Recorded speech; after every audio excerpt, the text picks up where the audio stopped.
नमस्कार साथियों, NMF news देख रहे हैं आप। आपके साथ मैं हूं अनुपम प्रसून। पाकिस्तान ने जो पहलगाम में आतंकी घटना की साजिश रची, अब उसका अंतिम जवाब देने का वक्त आ गया है और पाकिस्तान को इस बात का इल्म भी हो चला है कि भारत अब की बार छोड़ने वाला नहीं है। भारत क्या करेगा ये तो बहुत जल्द पता चल जाएगा, लेकिन अभी तक जो पाकिस्तान की रातों की नींद गायब है और पाकिस्तानी सेना वापस उसी पैतरे पर उतर आई है। पिछले 3-4 दिनों से एलओसी पर लगातार सीज फायर वायलेशन किया जा रहा है, पाकिस्तान की तरफ से फायरिंग की जा रही है और भारत की सेना ने माकूल जवाब दिया है, मुंहतोड़ जवाब दिया है पाकिस्तान को। पाकिस्तान अपनी आदत से बाज क्यों नहीं आता? वो चाहता क्या है? आखिर किस पॉइंट पर जाकर वो रुकेगा?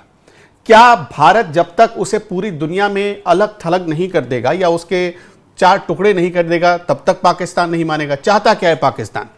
आज हम एक खास पैनल के साथ इस पर चर्चा करेंगे और पाकिस्तान का अंतिम इलाज क्या हो सकता है, कैसे आतंक परस्त उस पर भारी पड़ेगा और आतंक परस्त होना उसके लिए एक मुश्किल पैदा करेगा, यह भी जानने समझने की कोशिश करेंगे। 3 खास मेहमान हैं। पाकिस्तान से भी एक मेहमान हमारे साथ जुड़ रहे हैं, अजीम भट्ट, जो कि पाकिस्तानी पत्रकार हैं।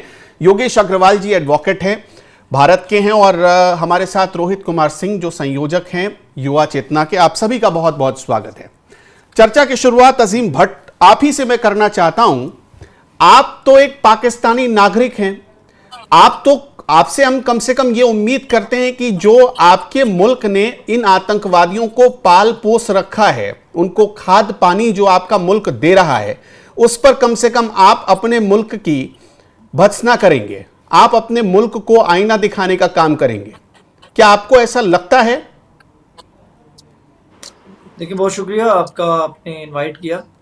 जहाँ तक आपने अपना इंट्रो दिया और सवाल पूछा, तो इसका बड़ा सिंपल सा जवाब ये है कि अगर आप ये साबित कर दें तो मैं यहाँ पर ऑफ कोर्स करने के लिए तैयार हूँ कि कोई भी अगर दहशतगर्दी करे तो उसकी मजम्मत करेंगे। लेकिन अगर आप पाकिस्तान को साबित कर दें कि पाकिस्तान है इसमें, तो बिल्कुल हम करेंगे। लेकिन अगर अच्छा, ठीक है भट्ट साहब, मैं आपका जवाब दे देता हूँ। साबित करें, आपका जवाब देता हूं।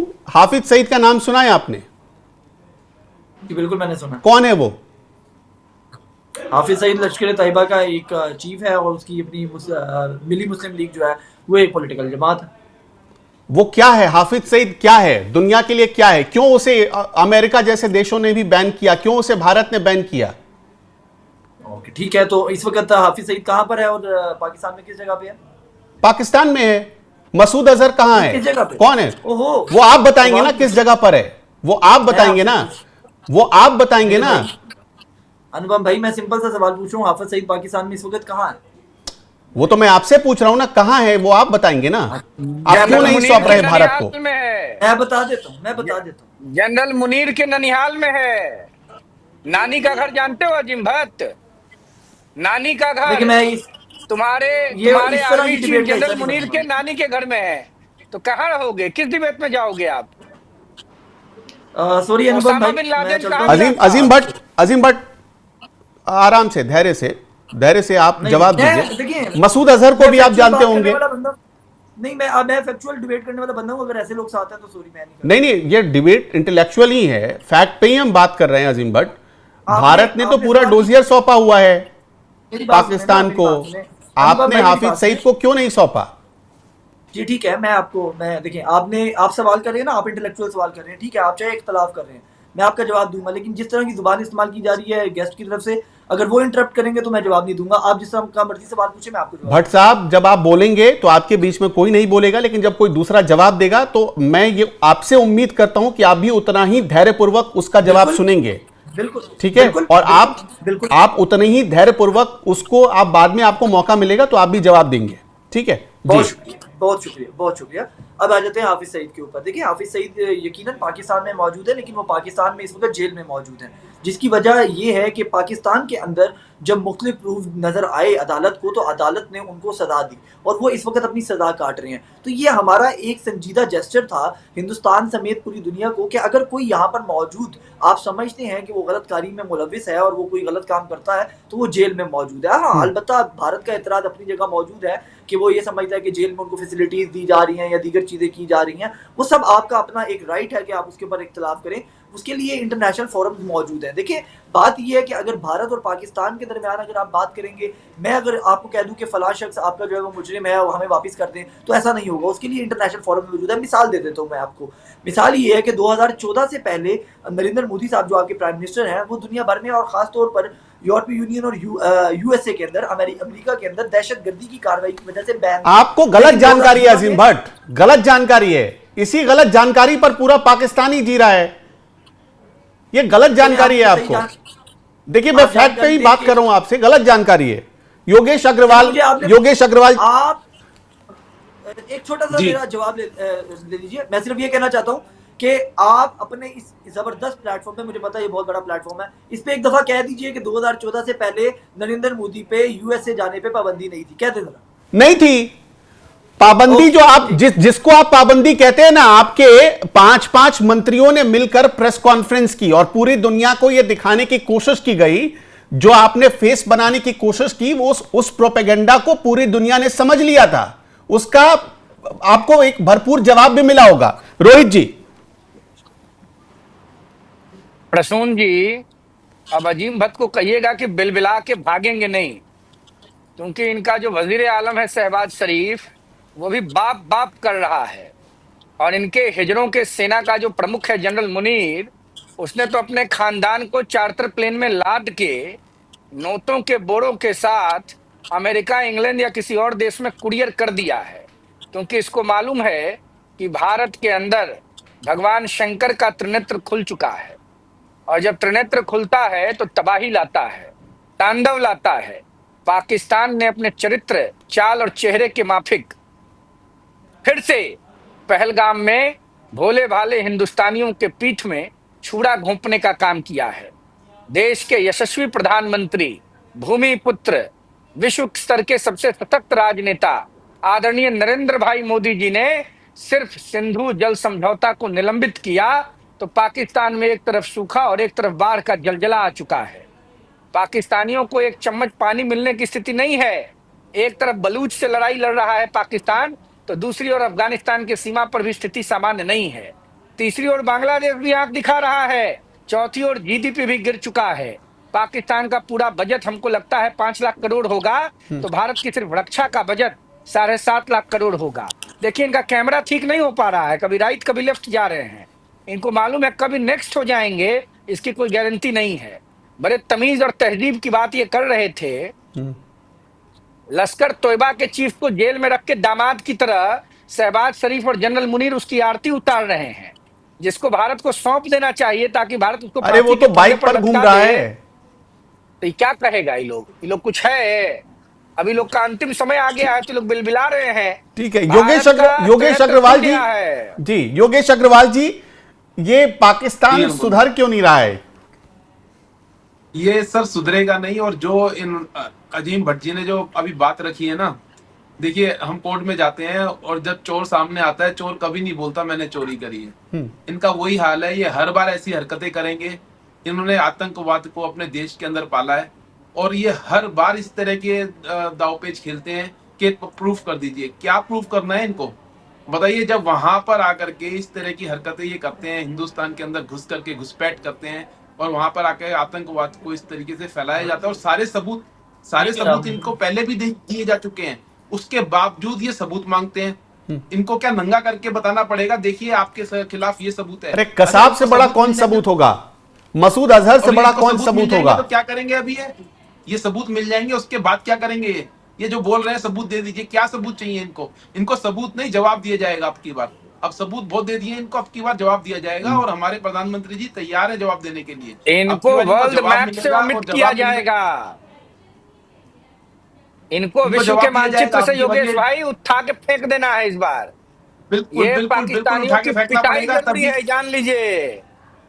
जब तक इनको पीटा नहीं जाएगा ना, इनके ऊपर जब तक सोटा नहीं लगेगा भारत वाला, तब तक इनका जो झोंटा खोल के बैठे हुए हैं अजीम भट्ट, इनका दिमाग ठंडा नहीं होगा।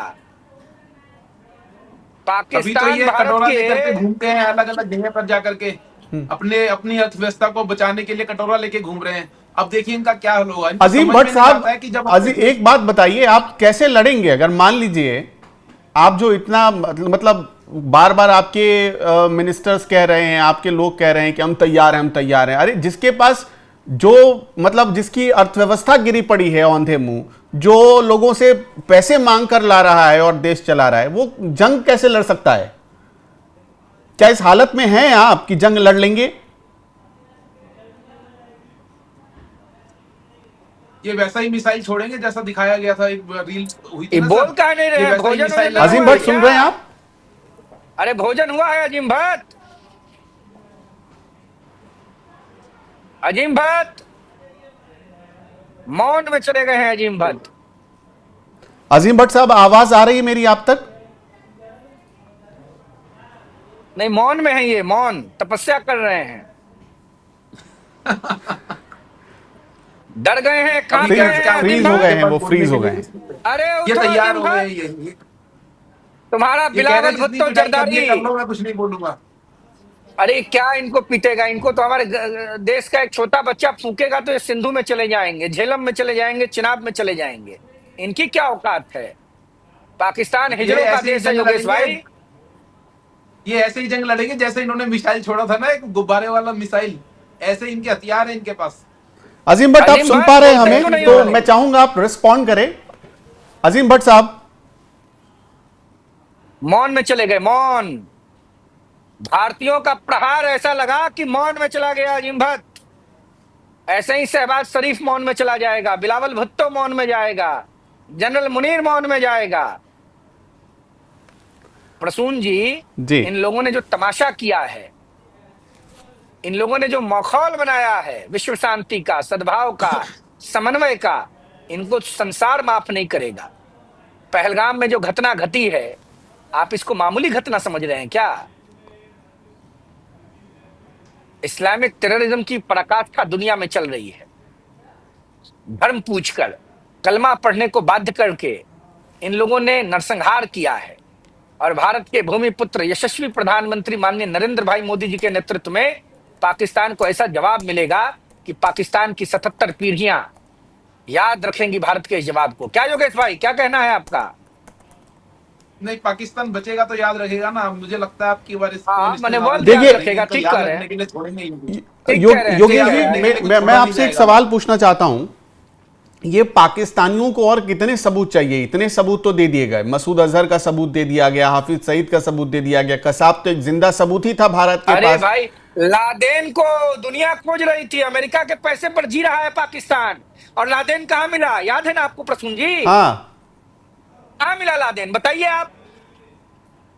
पाकिस्तान में इन मिला। हिजड़ों के घर में पाकिस्तान तो में मिला। उसकी अमेरिका की नेवी सील ने उसे पाकिस्तान में ठोका। नहीं नहीं, इन हिजड़ों के घर में मिला। देखिए परसुन जी, हमास का वहां पहुंच जाना, पाकिस्तान में पहुंच जाना और वहां पर मीटिंग होना, ये बिल्कुल क्लियर शो करता है कि पाकिस्तान अंतरराष्ट्रीय टेररिस्ट का एक अड्डा बन चुका है। ये खाली भारत के लिए खतरा नहीं है, पूरे विश्व के लिए खतरा बन चुका है।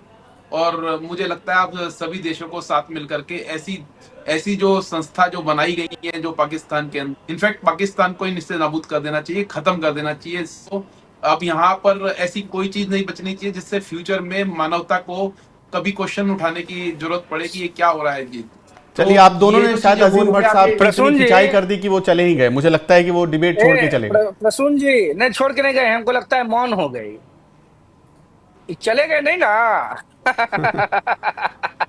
दोबारा कनेक्ट करा लीजिए, मुझे लगता है इनको। यही हाल पूछिए कहाँ सहवाग बोले। का और मुनीर का होगा। भारत जाग चुका है। मैसेज भी रिस्पॉन्ड नहीं कर रहे हैं। मैसेज भी रिस्पॉन्ड छोड़िए, क्या ये रिस्पॉन्ड करेंगे? इनको अच्छा, तो मैं क्या response आखिरी आपसे करेंगे? समझना चाहता हूं रोहित जी। एक भाई। वहां पर पाकिस्तान में नेता है बिलावल भुट्टो। ये जी। बिलावल जरदारी है। हाँ, देखिए, एक बात समझिए आप प्रसून जी, पिता का नाम आसिफ अली जरदारी है, लेकिन बिलावल के नाना जुल्फिकार अली भुट्टो, जिनको पाकिस्तान की सेना ने फांसी के फंदे पर लटका दिया था, ये मालूम है ना आपको? ये पाकिस्तान का यूनिफॉर्म काम है। कब किस प्रधानमंत्री राष्ट्रपति को फांसी के फंदे पर उनका जनरल लटका देगा, ये सर्विंग प्राइम मिनिस्टर और प्रेसिडेंट को भी नहीं पता होता है। हाँ। जुल्फिकार अली भुट्टो की बेटी मरहूम प्रधानमंत्री और इस बिलावल की अम्मी बेनजीर भुट्टो, आपको याद होगा चुनाव के समय उनकी हत्या हो गई थी। नहीं, मैं जिन ये लोगों ने पूछना हत्या चाहता हूं की, कि इतना मैं बड़ा उसी पर आ रहा क्रांतिकारी हूं। ये नेता बनता है कि इसने कहा कि मैं सिंधु उसी में पर या आ तो रहा पानी हूं। बहेगा या भारतीयों का खून। मैं इसी नाखून काट के शहीद होने वाले क्रांतिकारी पर आ रहा हूं। यह बिलावल अपनी अम्मी महरूम बेनजीर का बदला नहीं ले पाया। जिन लोगों ने इसकी अम्मी को मार दिया, उसके चरणों में जाके लेट गया मंत्री बनने के लिए। इसके वालिद आसिफ अली जरदारी राष्ट्रपति बन गए। ये क्या बात करेंगे? मैं जिस भाषा का प्रयोग कर रहा हूं, मैं बिल्कुल जिम्मेवारी से इस भाषा का प्रयोग कर रहा हूं। मैं भारत माता का एक नागरिक हूं, भारत माता का बेटा हूं। हमारे लोगों की जाने गई हैं, पीठ में छुरा घोंपा है। और ये बिलावल ये बोलता है कि सिंधु नदी को लाल कर देंगे। लाल कैसे होता है इसको मालूम है? हमने हर दौर में इसको लाल किया है, अभी पीले होंगे। और आपको मैं बताता हूं, मैं कोई अमर्यादित बात नहीं कर रहा हूं। भारत के गरीब से गरीब और अमीर से अमीर किसी नागरिक से आप बात करेंगे। योगेश जी बैठे हैं, उच्च न्यायालय के माननीय अधिवक्ता हैं, हम लोगों के नौजवान साथी हैं। इनसे भी बात करेंगे तो इनके मुंह से भी इसी प्रकार का आक्रोश और रोष निकलेगा। तमाशा बना के रख दिया इन लोगों ने। 2-2 महीने, 1-1 महीने, 5-5 दिन की बेवा हो गई हमारे देश में। जिन बच्चियों की शादी हुई, जिनकी मेहंदी का रंग अभी नहीं गया होगा, उनको अपने शौहर, अपने पति, अपने हस्बैंड की अग्नि को देखना पड़ रहा है। इस देश के साथ क्या बीत रहा है ये हम सब समझ रहे हैं, आप भी समझ रहे हैं। पाकिस्तान को अब समाप्त होना होगा। अजीम भट्ट, अगर अभी भी आप सुन पा रहे हैं तो रिस्पॉन्ड करिए। मैं चाहता हूं कि आप इस डिबेट में जुड़ें। और वो नहीं ये तो जुड़ेगा। अजीम भट्ट आपको नहीं भी जुड़ेगा। तकलीफ देती होगी ना, जो पहलगाम वो में जनरल- आपके पाले गए आतंकियों ने किया है। अजीम भट्ट जनरल मुनीर का भतीजा है, तो कैसे जुड़ेगा? अपने चाचा की शिकायत सुनेगा? इसके चाचा ने ही तो सब किया, इसके अब्बा ने ही तो सब किया। अब अब्बा और चचा सब जाएंगे। भारत के लोगों ने त्रिनेत्र खोल दिया है माननीय प्रधानमंत्री नरेंद्र भाई मोदी जी के नेतृत्व में। जो सीसीएस की बैठक में प्रधानमंत्री जी ने साहसिक कदम उठाया, जो सिंधु जल समझौता को निलंबित किया, आपको क्या लगता है पाकिस्तान का कमर टूट गया है? L4 L5 नहीं उखड़ा है, कमर ही खत्म हो गया। अब खड़े कहां से होंगे ये सब? अब इनके पास एक ही धमकी रह गई है प्रसून जी, बार बार न्यूक्लियर गिराने की ये बात करते कुछ हैं। नहीं और करेगा इनको ये योगेश नहीं भाई। पता है कि और एक देख एक के और नाम धमकी सुन आजकल दे रहे हैं ये कुछ लोग, नहीं एक करेगा। ट्रेंड बनाए, शिमला इनके पास समझौता एक ही रद्द कर धमकी देंगे, बची शिमला है, क्योंकि समझौता इनको रद्द पता कर है ये देंगे। जमीनी तौर पर तो ये जंग के अंदर जीरो है, बिल्कुल जमीनी तौर पे बिल्कुल जीरो है। इनको पता है, इनके पास एक ही धमकी बची है, घूम फिर के। देखिए, और ये पाकिस्तान जंग इंटरनेशनली में कितनी देर ठहर सकता है ये अफगानिस्तान ने तो कम से कम बता दिया। और उनके अपने जो गृह युद्ध जैसे हालात है ना, वहां पर जो कुछ संगठन ऐसे हैं, उन्होंने बता दिया कि पाकिस्तान की सेना कितनी देर ठहर सकती है। पूरी दुनिया ने उसे देखा है, उसकी पूरी तस्वीर देखी, उसका पूरा मुलम्मा देखा है। बहुत बहुत शुक्रिया आप तीनों का हमारे साथ जुड़ने के लिए। अजीम भट्ट, आप इस डिबेट में नहीं हैं, लेकिन हमारी तरफ एक बार फिर से शुक्रिया। डिबेट सुन रहे में हैं। मौन में चले गए। आप ये क्यों बोल रहे हैं कि नहीं है? उनका फोटो दिख रहा है, एकदम समाधि लगा लिए हैं, लग रहा है कि तपस्या में चले गए हैं। अरे अजीम भाई, जूते नहीं पड़ेंगे इस बार पाकिस्तान समाप्त होगा, याद रखना। ये कुतैया होगी तुम लोगों की कि भारत माता के वीरों के द्वारा तुम लोगों को एकदम भूंज दिया जाएगा, चिंता मत करो। चलिए, बहुत बहुत शुक्रिया, बहुत बहुत शुक्रिया आप सभी का। खाने से पहले एक अलग